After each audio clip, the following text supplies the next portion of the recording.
Tara at samahan niyo kung puntahan natin ang tinaguriang Sistine Chapel of the Philippines, ang Santiago Apostol Parish Church o mas kilala bilang Betis Church. 4:13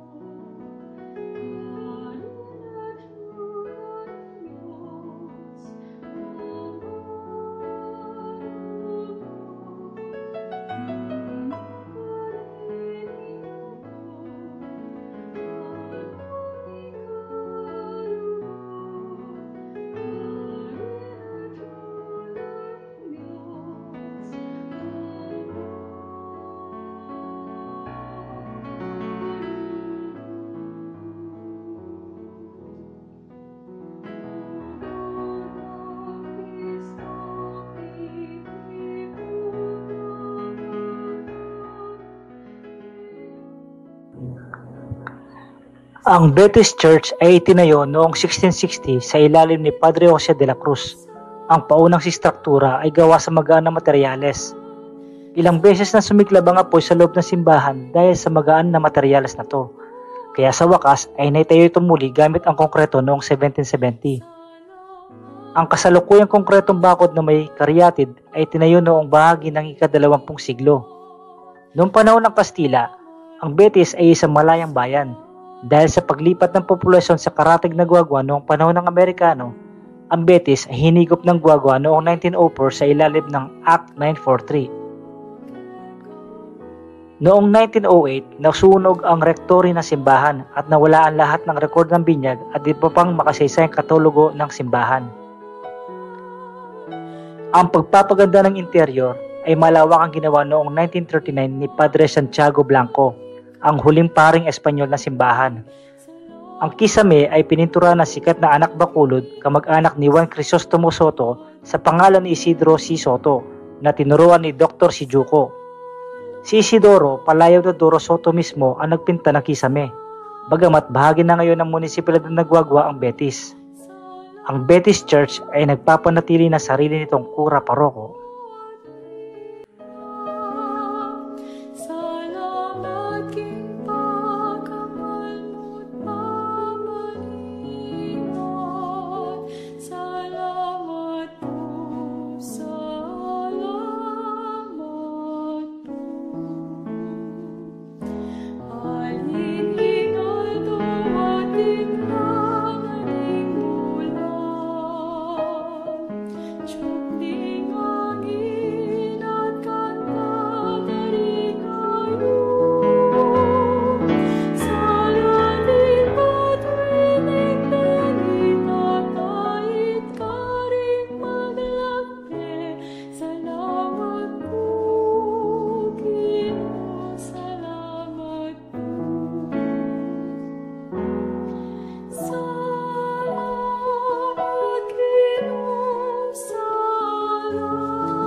Dahil sa angking ganda ng Betis Church ay dineklara na National Cultural Treasure ng National Museum of the Philippines at National Commission for the Culture and Arts. Inahalin tulad ito sa Sistine Chapel ng Vatican City.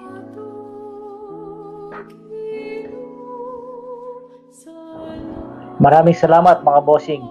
See you in our next 413 episodes. Thank you and God bless.